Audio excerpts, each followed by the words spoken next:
Devapriya Roy, Kunal Basu, in conversation with Arunava Sinha. The city of joy, the city of palaces, even Kipling's city of dreadful night, Calcutta. So we have this session here with Ben Judah, Devapriya Roy, Kunal Basu, in conversation with Arunava Sinha.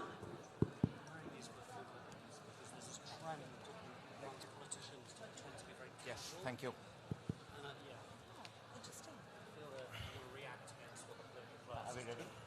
We're ready. Yes. We're ready, right? Good afternoon.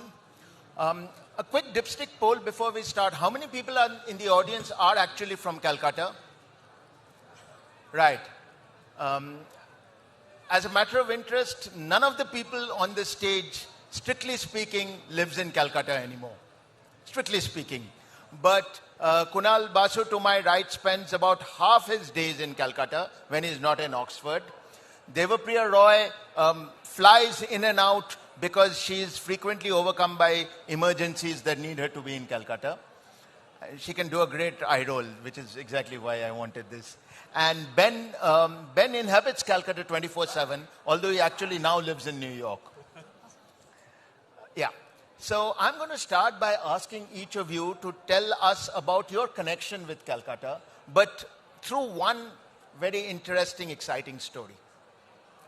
Tell us a story, I mean, not something you made up, something that's real. Tell us about your association, your connection with Calcutta through one story that we'll all love to hear. Well, I was born in Calcutta. I grew up in Calcutta and I went to a school called Calcutta Girls High School. When later on the name of the city was changed to Kolkata, I remember that we had these feverish discussions in the school bus that is our school also going to be renamed, because that is going to be the worst thing ever. Then I went to college in Calcutta. I went to Presidency College on College Street. And that is when I picked up my most enduring habit, that of buying a book nearly every day and thereby spending all my money, which as a writer I don't have much of anyway. If there's a story about Calcutta, well, I don't know. I remember the geography of my college and that neighborhood very, very, very vaguely and very, very well. I remember it viscerally, but I would get lost. And that's because I'm very directionally challenged. So a story which is sort of important in my life is that I fell in love, lost in the bylanes around Calcutta, College Street. Okay? In my first week in college, I launched a newspaper. It was my most productive month in my whole life, right? I was new in college, I was launching newspapers, and I liked this boy, okay, who was a senior. And the day the newspapers were printed, we gave them to a little typesetting and DTP, you know, a desktop publishing shop, somewhere off College Square. And so very cleverly, I told Saurav, who many years later I married, I told him that, you know what, I need somebody to carry the newspapers. Will you just sort of walk with me to this place? He said, yes, sure. He was willing to be the hired muscle or the not hired muscle. And then I walked round and round and round and round and couldn't find that shop for the life of me. We ended up spending 3 hours walking around that whole neighborhood. No sign of the shop. I didn't know where it was. But at the end of it all, I had found love, which I think is a better bargain. Yeah, love is better than a newspaper, right? Right. That's a lovely story, really. And also, it's very typical of romance in Calcutta, isn't it? That's right. Because it's never, there's no objective. It just happens.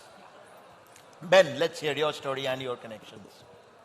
So, thank you.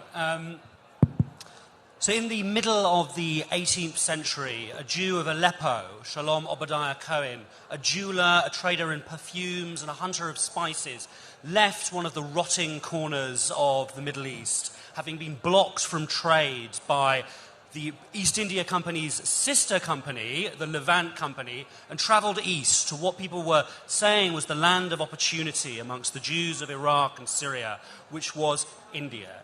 Travelled to India and tried to find employment amongst some of the more senior sort of Mughal forces, was not so successful, and found himself in Oud, where he became the jeweler to the Maharaja, and the legend says was asked by the Maharaja to value the Kohinoor, which was a task that he was extremely alarmed about, and said that in fact he could not give a value on it because it would only ever be taken by force. He then drifted south and found himself, on the recommendation of Armenians, in the emerging city of Calcutta. And instantly he arrived and he knew he had found a land of promise for the Jews of the Middle East, a city which would become a migrant and immigrant community he founded, and where my family lived from his decision to migrate there up until after the Second World War. And it became the home of a prosperous, intellectually alive Jewish community of Jews from the Middle East who spoke Arabic, whose name were the Baghdadi Jews, and who had this unique experience during a period which was, let's be honest, like a pretty difficult period for Jewish people, of living in a welcoming city with no experience of anti-Semitism from the local population. So my grandparents were from this community, and the Judah family were from this community, and quite a lot of people, in fact, in this community were called Mr. and Mrs. Judah, and mostly migrated to London. So I grew up on all of these stories in London. And if you sort of come to my parents' house, you'll sort of notice little bits of Calcutta all over the home, from sort of Victorian spoons to the occasional opium weight or rattan furniture or sort of teak chests. And so for me growing up, these were full of stories that I wanted to discover. That's lovely, and we'll find out more, especially about your visit to Calcutta, and you stayed there for a while. Yes. Kunal da? I'm a thoroughbred Kolkatan, okay? And I was born and raised there. So sorry, just to interrupt, we've had love and drugs, so you need to bring rock and roll into it. Well, Calcutta is rock and roll, yes. Right? I'll actually do something better than that. I'll bring in writing. How's that? Perfect. Okay. So my greatest Calcutta experience did not actually happen in Kolkata. It happened in the Golden Triangle. You know the Golden Triangle, right? Thailand, Laos, Burma, known for heroin trafficking, growing poppy and things like that. So this was a curious connection. So many years back, I was trekking in the Golden Triangle. And if you know trekking, you would know that the days can be exciting, but the nights are horribly boring. So what do? You stay in a motel, you drink a bunch of beers, you wait for daybreak, and then you go out to trek again. And that was exactly what was happening to me. My Thai tour guide took pity on me and he said, well, read this book. And he gave me this dog-eared paperback, which was about, heroin trafficking in the Golden Triangle. And I had no interest in the subject. But I was bored. And so I started turning pages. And there was one phrase that leapt up from that book. And that phrase was, in the 19th century, the capital of the world's drug trade was Calcutta. And I said, this can't be true. This is not true. I was born and raised in Calcutta. All my schooling has been in Calcutta. Nobody, no historian friend has ever told me about Calcutta's connection to drugs. So I made a mental note to myself that when I went back to my university, where I was teaching, I would look it up. And as I started looking it up, Calcutta revealed itself in its full splendor. And by God, what a city it was in the 19th century. It was a city populated by people from many different parts of the world. The Jews, for example, the Armenians. It was populated by Gujarati Memons who came and built the great Nakhoda Mosque. And it really created the diversity which we are all proud of till today. Which is why Calcutta and Bengal, despite the terrible things that are happening in some parts of our country today, remains staunchly committed to diversity. I've had many Calcutta experiences and I'm happy to share them with you, Arunava, but Telling a contribution of Kolkata to my literary life was that led to my first novel, The Opium Clerk, in 2001. I've subsequently written books that are not set in India, not set in Bengal, of course not set in Calcutta, therefore, and I've recently written some novels that are set in Kolkata, guided by very different kinds of experiences. All right. And is there a chance that your opium clerk could have been part of his family? It could have been. I don't actually have a Jewish person. I have a Parsi and an Armenian.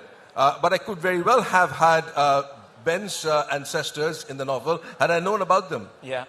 Well, just to kind of pick up on this theme of kind of welcome and diversity. So the first Judah to come to Calcutta was a sort of rabbi of Baghdad. I believe this is my triple or quadruple great-grandfather. And when a kind of a cruel pasha in charge of the sort of territory that's now Iraq for the Ottoman sultans began persecuting the Jews, the family began to think, well, where can we go? And for them, it was logical and obvious that the only land of welcome and land of hope for them would be in India. Would they go to any of the territories in Europe where Jews were suffering persecution? No. Would they go to any of the Ottoman or Safavid territories? Absolutely not. In terms of how they found themselves, in like unraveling my family history, I was sort of often shocked and unnerved by what I found, is that they found themselves in a sort of ambiguous position.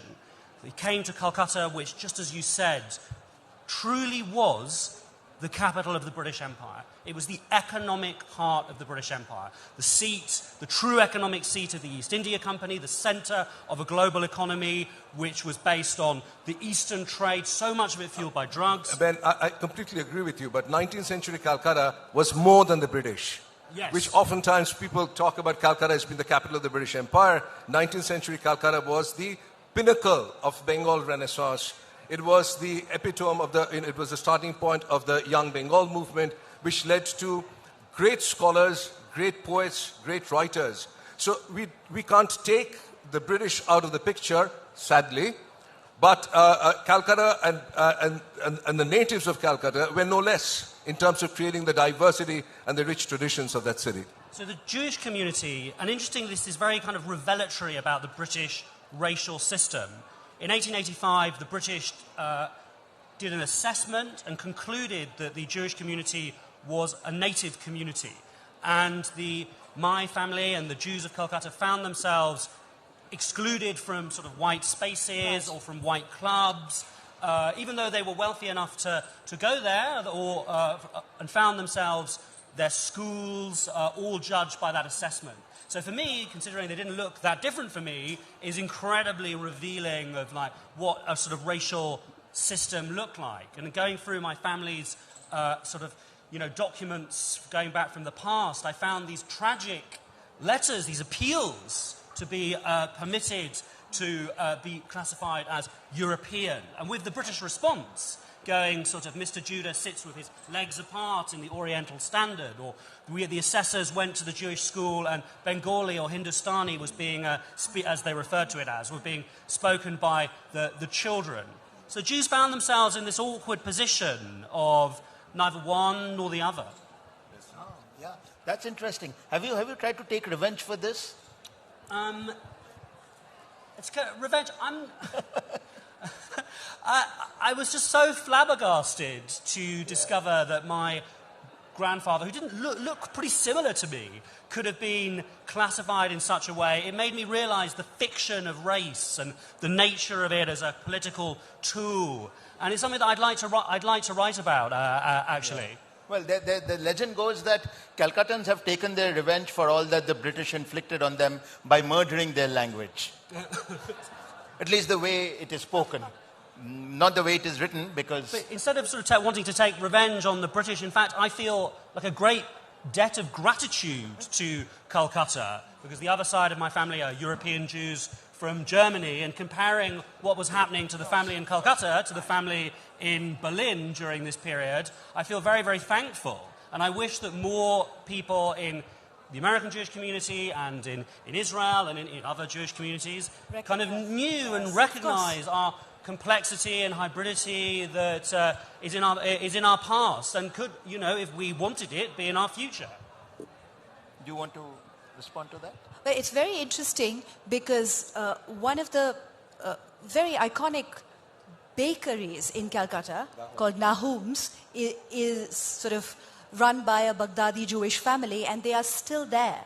So in my novel, which I must say is a rather nostalgic exercise, Friends from College, the one that is set in Calcutta, the recent one, the protagonist, who's just returned to Calcutta from London, where she now lives, she finds herself going back and forth to Nahum's to reconnect a piece of her childhood.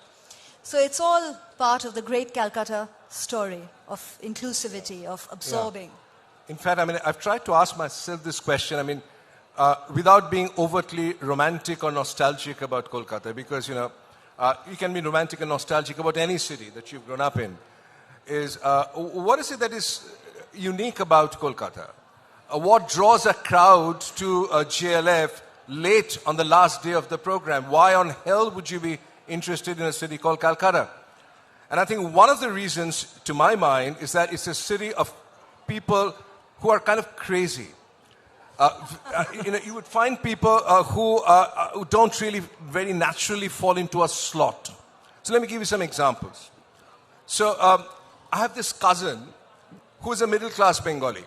So he shops in a local neighborhood bazaar like any one of us, takes the tram or the bus to work, and he leads a very normal Bengali middle-class life. But in his mind, he's Elvis Presley. In his mind, he's Elvis Presley. And he's not here. He's not in Calcutta. He's in Memphis. He's in Memphis. He's never been outside of India. But if you visit him in his house, he can tell you everything about Elvis's life. He sings very badly, Elvis songs. And so I've worked him into my novel, this last novel of mine. Yes, yeah? You have Elvis there. Yeah. But he seems to sing pretty well in your novel. In my novel, he sings very well, but he's afraid of singing Elvis songs, although he dresses like Elvis. To take another example, in one of my previous novels, as I told you, I'm a thoroughbred Calcuttan, but Kolkata is a city which will absolutely excite you if you're a novelist. Because you can find very different kinds of people which belie all expectations. So what did I find 5 years ago? I found a bunch of gigolos in Kolkata. I found a bunch of male prostitutes in Kolkata. Purely by chance.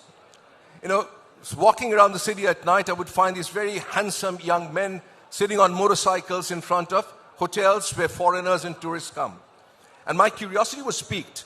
So I went into a neighborhood shop and I said, who are these people? In lo kaun hai?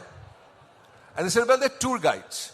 I said, what do they do? Well, they will take foreigners on tours. What else do they do?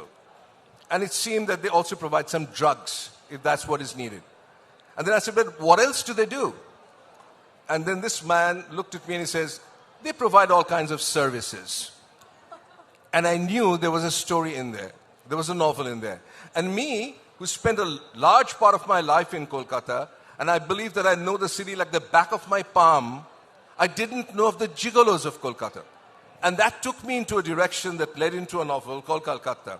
So what I'm trying to say is, the city is inhabited by a whole range of people that you won't normally encounter or expect to encounter in your daily life. And that is a gold mine as far as writers and novelists is concerned. Yeah. And going back to the idea about the batty people of Calcutta, they are great for a novelist, right? So every time I've written one or two other books about completely different things, I feel this pull that I must go back and set a novel in Calcutta just so I can write about these batty characters. So Kunal has talked about ones who led him into different directions and very offbeat ones. But even your familiar uncles and aunts, like your cousin, the Elvis fan, they provide such a peculiar insight into the inner life of the city. So in Friends from College, there is this uncle who presides over the ancestral house, now completely falling to bits, where our protagonist returns, and there's a wedding. Now, the protagonist had a a sweetheart, a college sweetheart, who is now a famous filmmaker. He's a Bengali filmmaker. He's won many awards and so on. So he comes back. Now, the thing is, when he comes back after many years, he meets this uncle. Now, the uncle used to meet him all the time when both of them were back in college some 20 years ago. And now he's come back as this he's just won the Young Bengali Gem Award. And then the uncle, what does he do? The uncle says, so you're a filmmaker? Have you seen La Jetée?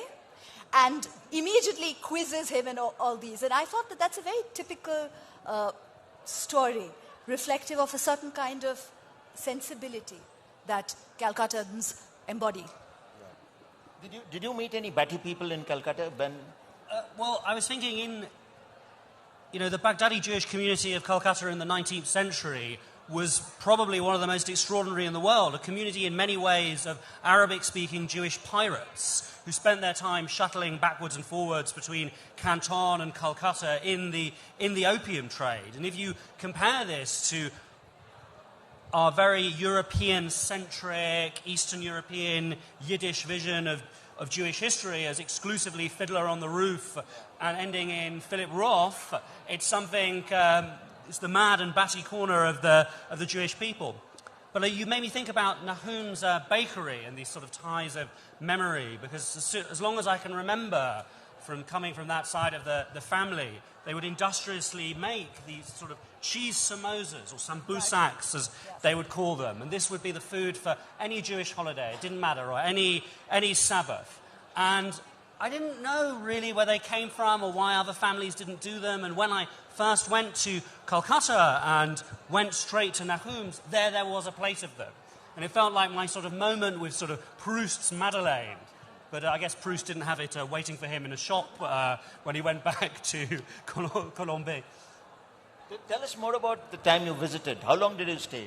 I spent a month there. Right. And I wanted to visit the synagogues, two of which my family sort of built, a third one we didn't, so I was a bit sort of aloof and snotty. Oh, sorry, I was a bit sort of aloof and snotty about that one.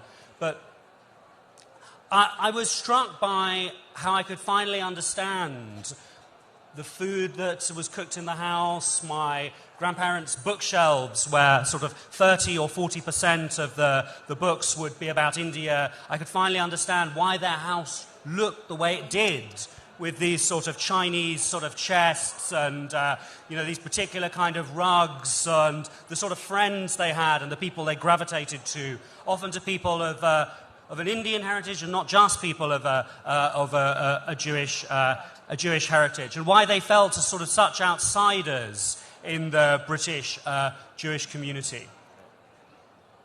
Do you feel that the fact that Calcutta got a little left behind during the post-liberalization development, economic development, has actually helped it retain its character better than other big cities? Most big cities have lost their character, and Calcutta is no exception. And so the purists would say, yes, Calcutta has lost its character too, but it perhaps has less to do with the lack of economic prosperity or the relative lack of economic prosperity that you described. It probably has to do with Calcuttans losing their character. A conversation about Calcutta would be incomplete. Any conversation about Calcutta would be incomplete if you don't talk about the nature of protest that Calcutta represents and has represented over years, over decades. The freedom movement was born in Kolkata, Bengal terrorists, okay, and other parts of Bengal, and spread to the rest of the country. The left movements in the 60s and 70s brought about tremendous changes, not simply in the political sphere, but also in terms of social relationships. The role of women in Indian society and the relative autonomy of women in professional work. Bengal and Calcutta were in the forefront of that. So, and that led to other cultural movements, such as that of theatre, cinema, that you have spoken about. What might have happened to Calcutta in the last few decades, at least the last decade, is that spirit of protest, that spirit of saying no, the spirit of going against the grain, may have sort of gone down in a mad rush to join what is perceived to be the national mainstream. So I mean, this is a horrible stereotype, but I will say it anyway. We used to say that if you stand in a road corner in Calcutta and you pick up a pebble and you throw it, it is going to hit a poet. Okay? Because, it was a city where young people, whatever be their professions and wherever they may end up, wanted to be poets. Okay? They wanted to create plays that would change the world. Now, these are naive things, but it's the naivety of Calcutta which was its strength. It was the dreaming power of Calcutta, the illusion that people held on to, that we can actually change this world and make this a better world, that made Calcutta so different from other cities that were far more pragmatic, far more world-wise, far more economically clued into a future. Calcuttans were not as much clued into the economic future as they were clued into the political future, to the cultural future. And that might have in some ways suffered for a whole host of sociological reasons, in addition to the economic one that you mentioned. But of course, the whole protest scene has now erupted all over again in Calcutta as well, in a very creative manner. Yeah, absolutely. If there is one strand of positivity, and I say this with a great degree of caution, if there's one strand of positivity one can take away from the mindless acts of legislation that are being brought forward by this government, by the central government, is that it's leading to a resurgence of poetry, a resurgence of theatre, a resurgence of voices. Yes, yes. Yeah. Arunava, just to sort of add on to what Kunal was saying, the generation that I write about in Friends from College, very specifically, are those who are the children of liberalization in a Calcutta sense. So why I say that is because even I have very clear memories of growing up in socialist India, even post-liberalization, because of the nature of politics in Calcutta. What was happening in the rest of India took far longer to sort of filter in. But these were young people who went to college, who had grown up in socialist India, who went to college and then became the first generation of Indians who got six-figure salaries. I still remember that at the time it used to make the front page of newspapers. IIM Calcutta grad gets. So it's precisely through these 4 or 5 people that I wanted to examine the various trends. So the filmmaker is, of course, in the resistive vein. He has chosen to stay on in Calcutta because his art is very, very linked to the city. So he's one with the streets, he's one with the protests. He goes back to Renaissance Bengal and he weaves in a strand into his new film. The others who've gone away have come back and are trying to reclaim some of the nostalgia, and some of it seems naive again and a little puerile. So for me, that's very interesting, that particular generation. In fact, talking of hitting a poet with a pebble, the story goes that in 1960s Calcutta, young men used to woo the women of their choice with poetry lines copied from poets. And the success of their venture was to be determined by whether the poet they had chosen to copy was a favorite of the woman's or not. Yes. If they chose the wrong poet, then that was it. It was a no. Absolutely. Sadly, women ask for different things these days. Did you write poetry for your very badly lady love? Very badly. But it was yours. You didn't copy it. It worked. Devapriya, what about you? Did Saurav write poetry for you? No, but I think I wrote a verse or two. But indeed, I must tell you, in that vein, that I published him. So, you know, the so-called newspaper that I mentioned in the past, one of my ways of getting to know him better was to commission him to write these really angry young articles, about the state of the nation, what Kunal had just been talking about, how to change the world. So yes, I published him, and we published our pieces sort of next to each other. Very, very, right. Yeah. Ben, from you have many impressions of Calcutta. How do these compare to the city about which you've written a fantastic book, London? Oh, well, I feel very jealous that I was not able to be an Indian writer, because Indian writers have such an incredible material to draw from, and I had to sort of only write about what I knew and what was in front of me, which was London. But I would have been very envious to be born a Calcutta writer like my sort of friends are on the panel, because the material is just so extraordinary. And really, every time I come here, I feel that the future of the world will be decided in India by India's challenge faced with climate change and India's challenge faced with how it reacts with China, how it tackles the great questions of democracy and ethnicity. And coming from, a small country on the edge of Europe, which is probably going to play a smaller role in the future, I can only feel envious of Indian writers really being on the front line. Yeah. But I don't know about you folks, it is really difficult to write about Calcutta. It's difficult to write because, especially if you're from there, because then familiarity stands in the way. Okay? Familiarity stands in the way. If you know something deeply, and if you're encountering that all the time, every day, it becomes difficult to write about it. Okay? So in a sense, you started out by saying we are all outsiders in some sense to Kolkata. I completely agree. That actually is helpful. Being the outsider-insider, or the insider-outsider, as you may want to call it, is actually useful because you may see things that the insider does not see in his or her everyday encounters. So, for example, when my first novel came out, The Opium Clerk, I had an angry reaction. I had an angry reaction from a Bengali from Calcutta who wrote to me saying, "What right do you have to write about Calcutta? You don't live in the city." Okay? It was an angry letter. Yeah. Okay? And I didn't respond back. It's a good idea not to respond to one's critics if you're a humble writer. But the whole point of that was, thank God you don't need a certification of some kind in order to write about a place. Okay? But the insider probably sees less, or probably sees things that they always see. But the insider, is able to relate what they see in a broader context of the world.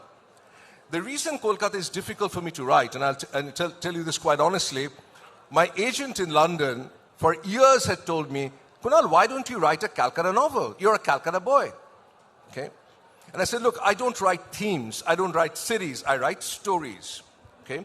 And unless I'm really intrigued by a story, unless the story appears in my mind, which is set in Calcutta, I would not be able to write a Calcutta novel. Okay? So when I started thinking about writing this Calcutta novel, my first Calcutta novel called Calcutta, my biggest challenge was, how can I surprise myself? Because if I cannot surprise myself, what chance do I have in terms of surprising my readers? Okay? And I've refused to treat Calcutta as a known pigment in my palette. As soon as Calcutta becomes my asset, that I can trot out in every novel that I write with Calcutta as its context, then Calcutta will die. It will die on my pages. So with every novel that is set in Calcutta, I have to find an aspect of the city and an aspect of myself and redefine my relationship with that in order to write it. It would have been dead easy for me to write a campus novel. I grew up in Calcutta in the 70s, which was perhaps the most turbulent decade in Calcutta's recent history, post-independence history. Okay? The Chief Minister of West Bengal, Siddhartha Shankar Rai, famously said, "It is safer to walk through the jungles of Sundarban at night than to walk to the campus of Jadavpur University during daytime." Okay? And I grew up in that during daytime and nighttime in the campus of Jadavpur University. But I felt it was too familiar. There was nothing I could surprise myself with. So I had to search for gigolos. Do you feel that as well? Yes, I think I have such a complex relationship with the city, just as one has with one's parents. There's a mix of guilt and love and running away and rushing back that I think I can write about it much better when I'm away from it. When I'm in Calcutta, after 2 weeks, I feel my insides melting. It's like a swirl. So, and the challenges of this one. Friends from college, it was actually called The Romantics of College Street, and it was serialized in the Telegraph for 42 weeks, right? And I actually wrote it week by week, mostly from Delhi. So sometimes my editor at the newspaper, I would ask him things like, if I walked from point A to point B, how much time do you think it would take me? And so he would be very grudgy. He's also a very, very interesting Calcutta character, a College Street boy himself. He'd say, "Okay, fine, I'll tell you tomorrow." And he'd actually do that, and we'd check for accuracy. it was also interesting because all these Calcutta readers would write to me. So I was constantly under scrutiny. I couldn't run the risk because Calcuttans are very mad at you if they think you're appropriating the city. If just as he's told you, what right do you have to write about Calcutta? We can criticize our own city, but you can't. Yes. So one had to be very careful that one didn't want to enrage the Jathas and the Mashis of Calcutta. Yeah, good point. So, tell us about the books about Calcutta that you love and which you would want maybe Ben to read and others to read. Well, I was just thinking about... Besides your own. Well, I never recommend my own books. I was just thinking of The Lowland when Kunal was speaking, which is about the Naxalite movement. And I remember that, when I first read the excerpt in the New Yorker, my first response was, oh my God, that was going to be my, I wanted to write about the Naxal period. That's my novel. Why? Oh my God, now I'll never be able to write that again. So I think I would recommend that. I read the book very kind of, but I liked it eventually. And it's not entirely set in Calcutta. A lot of it is set in America. But it wouldn't have existed without Calcutta. That's right. Yeah. And I would recommend Kunal Basu's books. Yes. Well, I'd just like to say, just in answer to that, which is, in Britain, the history of the 19th century and the 20th century is what it really was in terms of the British state and British colonialism is obscured, is badly taught, is poorly informed. I have a history degree from Oxford, a history A-level, a history GCSE, got the highest grades you can get in all of them. And how is it possible, I asked myself, that I had to go into personal research to discover, well, what happened in partition in Bengal?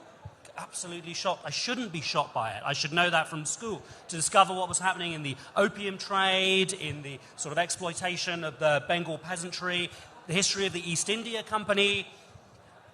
I used to work in Westminster and in a think tank, and every day I would pass between the Treasury and the Foreign Office, or the Foreign and Commonwealth Office, formerly the sort of Foreign and Colonial Office. And standing in the middle was a statue that when I first started working there, I barely knew who this person was. It just said Clive.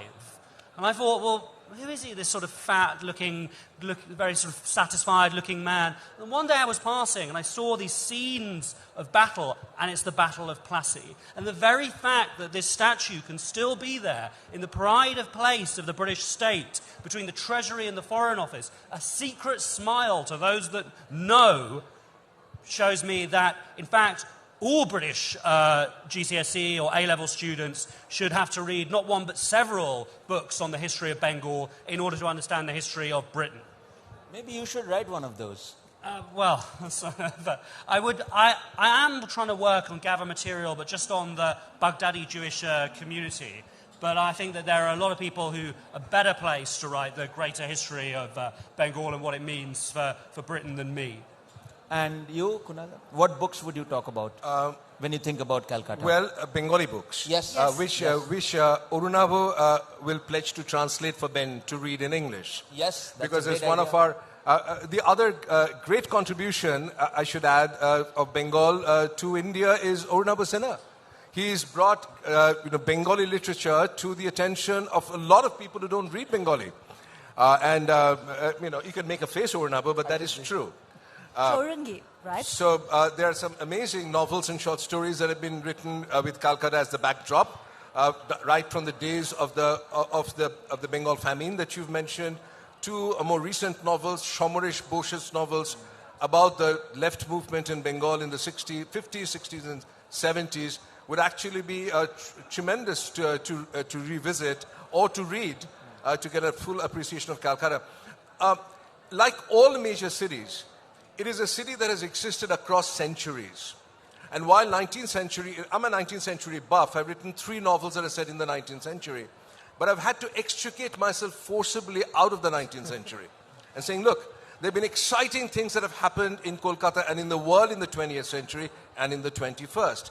And great literary works have been created by Bengali authors. I think the best novels written about Calcutta are by Bengalis, in Bengal, in Bengali. Not in English. Okay? So don't read us. Read the Bengali novels in translation by Arunava Sinha. Names. Give us names. Sorry, go on. Yes. For example, Ashapurna Devi's short stories and her novels, including Pratham Pratishruti, Subarnalata and Bokul Katha. Pratham Pratishruti is partly set in Calcutta, but that's also fascinating about... and it's a vast historical it's sweep. It's a historical sweep. It's also about women and how they saw the city, because often they had to deal with it from the confines of the house. And Bokul Katha, which is the third part of the trilogy, is when Bokul is a great writer herself, and she's negotiating Calcutta as a writer. So I think those are great books. Yeah, it's very, very true. We could also Mahakale Rathirgona by Samaresh Basu, which sort of goes into the heart of the dreaming Calcutta, the young Calcutta, the Calcutta that is aspiring for change and willing to sacrifice lives, which is the 60s and 70s, in order to bring about that change. Right. And before we open this up, I'd just like to think quickly and tell me, if your next book were about or set in or on Calcutta, what would you write about specifically? Ben?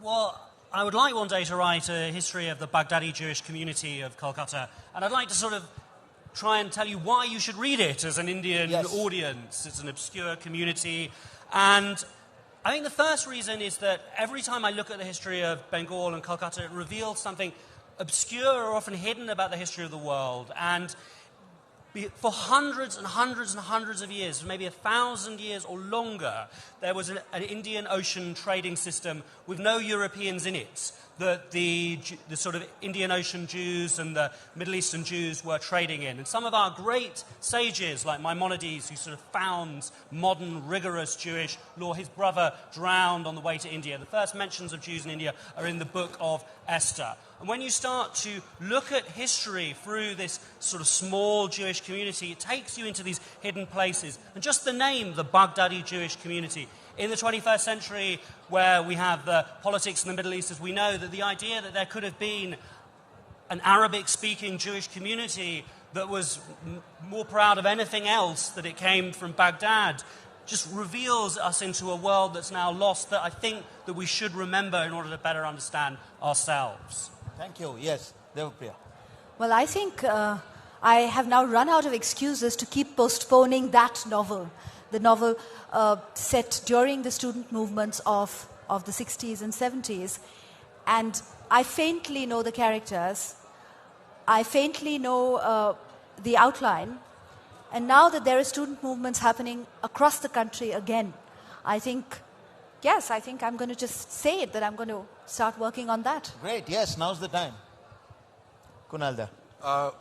Just a couple of days back, Michael Madhusudan Datta, one of the great poets of India and of Bengal, it was his birthday. So I'm tempted. I know I'm not going to write this novel, but I'm tempted. You don't always yield to temptation. Right. So I'm very tempted to write a novel with with Michael Madhusudan Datta hovering in the back. The reason I say that is this. Michael wanted to be a writer, a poet, writing in English. So he taught himself English. He even made his journey to England. And he faced rejection after rejection after rejection. And then he turns his face round and he teaches himself Bengali of the highest classical nature. And he creates path-breaking poetry in Bengal that we cherish even today. And maybe there's a lesson in there for all of us. For those of us, Indians, who are trying to make our mark by writing in a language which is not ours, which is English, maybe it is time to turn our faces and to write in our languages. Yes. All right. And on that note, I'm going to open this up to the house. Do we have questions? Because I have plenty anyway, yes, but there's one right there. I come from Calcutta. I would like to say this, that I live now in Delhi. Of all the Indian cities, in Calcutta, the women in families are quite influential. I would say, for example, it is maybe matriarchal. And in fact, if you go to Bengali literature, in Sharat Chandra, Bankim, powerful female characters are there. Would you agree that this makes Bengali culture somewhat different in the Calcutta culture as well? The prominent role of women in Bengali societies in Calcutta compared to, I'm not telling the women in Delhi or others backward, but still I will say that, even one of you touched it, that ladies in Calcutta, women in Calcutta, in all kind of families have more, in fact our goddesses are all females, Durga, Kali. Okay? Yes. Let's hear answers from both of you. Yeah. Well, strong women, the strong Bengali women are, what should I say, my mother is one, my grandmother was one, and I think my grandmother was also a great reader. So she's the one who introduced me to Ashapurna Devi, to Bani Boshu, to a lot of these women writers whose, I think while growing up, reading them, that completely changed the way because what we read is what rewires and what basically constitutes our own writing imagination. So I think I read a lot about these really outspoken, feisty women in fiction. And for me, of course, characters I read about are often more real to me than people in my world. So when I think of these strong, independent women, I immediately think of this whole gallery of fictional characters I grew up with. I grew up wanting to be like. Yeah, I don't really want to hold up other questions and add too much. Very, very quickly, Bengal had a tremendous tradition of women who fought in the war, who fought in the independence movement. Matungini Hajra, Pritilata Wadedar. So in Bengal, there's a very strong tradition of women being an active part of political protest and political movement that have elevated their power and autonomy and strength that they hold in Bengal society. Thank you. Yes. My name is Edward Thomas. See, I lived in near Calcutta from 1970 to 1973. And I took away the experience and wrote a long poem, Bengal in My Blood, years later. Coming back to Kunal Basu's remark about the insider-outsider experience, I found that away from Calcutta and my Bengal experience, I could write this. Thank you. Thank you. Any other questions? I have a question to my two other panelists. Yeah. So something that's been troubling me since I worked in Westminster is what should we do with this statue of Clive standing between the Treasury and the Foreign and Commonwealth Office? Should it be taken down? Should it be replaced? If we're going to replace it, who should it be? Should other statues of victims be put around it to explain it? And I'd love to hear all three of yours opinions on what should happen to this statue. If you go to the Bengal Club, which sits very near Park Street, you have a portrait of Clive, which has miraculously escaped terrorist bombs. Okay, Westminster, one can understand the British are unrepentant of their empire. Okay, I live in Oxford, university that you've attended. My daughter studied in Oxford, studied history. Colonial history has been whitewashed from the pages of British textbooks. So, can't really comment on whether the Brits should live with the statue of Clive, but we absolutely mustn't. We absolutely mustn't. There are people who believe that one should not whitewash history, and it's important that we don't, that we remember who Clive was, we remember who Warren Hastings was, who was a thief. Right. And other British rulers who have come and governed this country, turned us into serfs for 200 years. We mustn't forget them. They must be in our textbooks, but we must not enshrine them. And if you see in Calcutta, Calcutta has done away with all street names and all public statues of the British rulers. You can see them all. There's a park. It's a very beautifully laid out park where you can go and see Clive standing, and Hastings standing, and Outram standing, and others standing. but they are not there as constant reminders, because my soul is hurt when I see Clive standing. My forefathers have hung from the gallows, okay? And if they had not hung from the gallows, we would not be having JLF here with such pomp and pageantry, okay?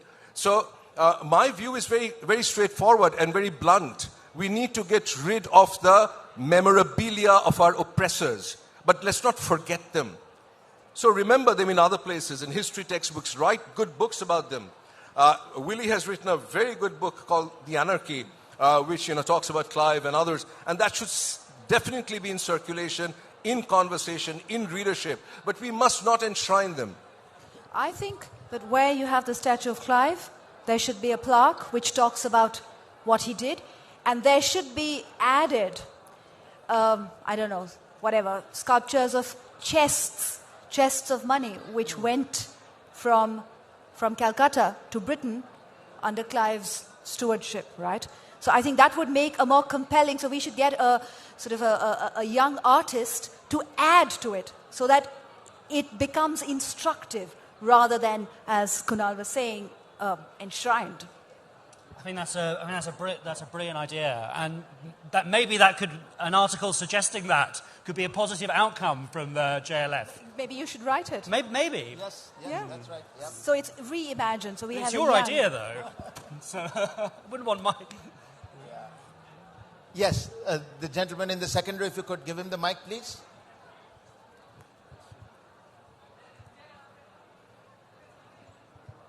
Wonderful session. I went to a shul, a synagogue in Calcutta. I'm wondering what... My father would be very angry if I said it was called a shul. He gets very angry about use of Yiddish to refer to... Yeah, I realized that as I said it. Yes, thank you. But I forgive you. What has happened, the synagogues that I met, what has happened to the Jewish community there? And if many left for Israel, why did they leave? Half of the Jewish community left very quickly during partition because, Calcutta was this scene of extraordinary violence. They lived mostly in the middle of the city. There'd been a horrific famine in 1953. There were people hacking themselves to pieces outside their homes. Vultures were feasting on the dead, and they were scared. Half of them went to London. The other half went to sort of Australia, Canada, and Israel.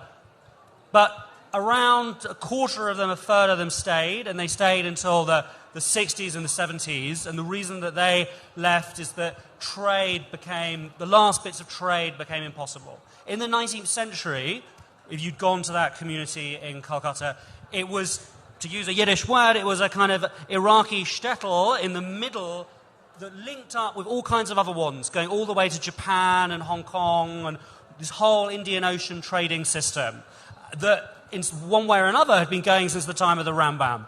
But the moment the war ends, each bit of that trading system starts to close down. Communist China, the end of trade there. The collapse of the Dutch East Indies, the end of trade there. Iraq closes to Jewish traders of the Arab nationalist regime. And interestingly, the one place where trade stayed open, the Jewish community actually stayed largely, which is in Singapore. And there are still a lot of families there that have been there since the 19th century. But if you want to come and see the Calcutta Jews, a lot of them are in Golders Green in London, and we'd be more than happy to have you at the Minion. Yes, over there at the back.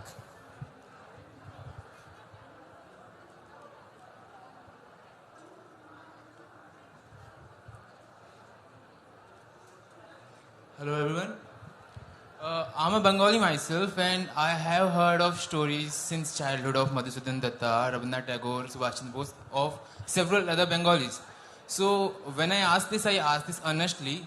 Have we, after post-Tagore era, kind of developed a false sense of pride without actually, getting connected with India and achieving something? I'm not sure if my question is quite clear or not. The thing I'm trying to express here is, have we kind of developed something of a pride which is really kind of misplaced? I mean, there are people who may have misplaced pride, but Tagore died in the 40s. And if you look at Bengali literature, the 50s, 60s, 70s, up until the 80s, has produced amazing writers, poets. If you look at Indian theatre, a very large number of the best exponents of Indian theatre practiced post-Tagore Bengal in Calcutta. If you look at Indian cinema, Satyajit Ray was post-Tagore in Calcutta. Ritik Ghatak, post-Tagore, Calcutta. Mrinal Sen, post-Tagore after in Calcutta. So what are you talking about? You know, if it is false pride, then some people may suffer from pride, and pride is never a good thing.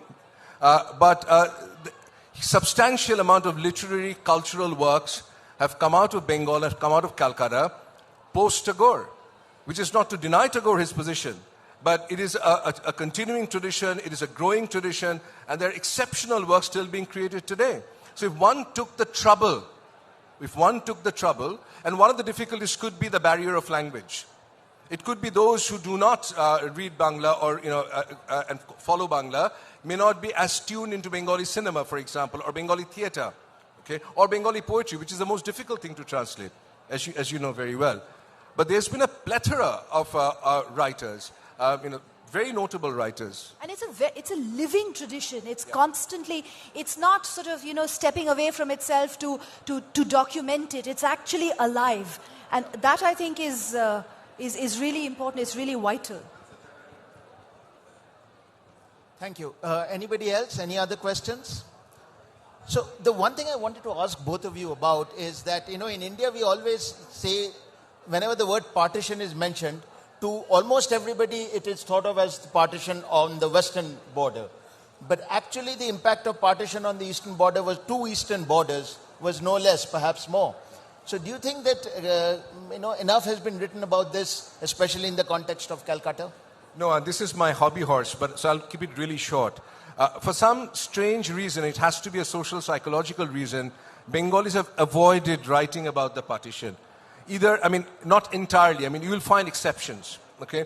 But Bengali cinema, with the exception of Ritik Ghatak, did not really address partition for a very long time. It's making a comeback now. Bengali theatre did not address partition. Maybe it was a part of collective shame. Maybe it was the society was still grieving after the impact of partition. I've asked senior authors and senior writers, why haven't you written about partition? Why haven't you written about this great displacement? And for most of them, they will say, well, we have written about the post-partition challenges faced by people in Bengal. But that really, I think, is collective shame, collective guilt, and in some sense, powerlessness in the face of partition had prevented Bengali intelligentsia towards addressing partition in a meaningful way. But it's making a huge comeback now. With a few contemporary films and so on. Another period which interests me very much, though it's I'm diverging from the question, is 1970, when there was tumult in East Pakistan, and a very large number of refugees were living in Calcutta. They were living, there was peace. There obviously wasn't much because India itself was a developing country. We had food issues of our own. But that time, it seems to me that that's also not written about as much. Now when we talk about refugees all over the world and there's conversation, but I thought that India at the time, what it displayed, it was remarkable. The welcome that ordinary people, how the way they, shops would give discounts. In fact, the fact is that no other Indian city has opened its doors to people who moved in not once but twice, in huge numbers, in 47 and the years afterwards, and then in 1971. 1971. Yes. 70. Yes. Right. I think our time is up. So thank you very much. Thank you, Ben. Thank you, Devapriya. Thank you, Kunal. Thank you, everybody. Thank you to the audience.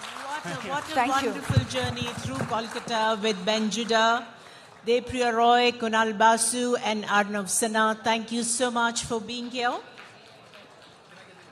The Zee Jaipur Literature Festival is proud to partner with AirAsia, part of the Tata Group, to raise awareness about the climate and work towards a greener and more sustainable future. Together we are creating a literature forest with individual trees in honor of all the speakers at JLF to reduce the carbon footprint by planting trees.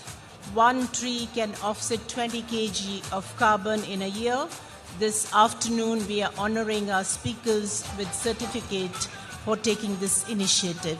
Thank you. Thank you for being here. 2 more sessions and we'll come to the end of this beautiful festival. We already have the withdrawal symptoms. So once again, we would like to thank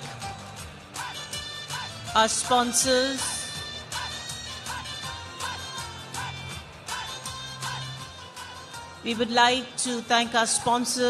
and our partners for supporting this festival, the Z Jaipur Literature Festival. Our title partner, Z. Next, our associate partner and venue partner, Frontlawn. Bank of Baroda, venue partner, Batak. Motwani Jadeja Foundation, venue partner, Darbar Hall. Rajasthan Tourism partner. The JSP Prize for Literature Festival Bookstore, managed by Full Circle. Aga Khan Foundation, our series partner. Racket Kaiser, official cause partner. Diageo, celebration partner. Air Asia, travel partner. Kingfisher, Good Times partner. Red FM, official radio partner. Lanchora, podcast partner. Facebook, community partner. Be Live, webcast partner. UFO Movies, Cinemedia partner. Save the Children, our book launch partner. Pratham Books, outreach partner. Series partner, the North India office, US Embassy, New Delhi, and Mahindra World City, Jaipur. Session partners, British Council, Netflix, HC, Public Health, Engineering Department, United Nations, India, Avid Learning.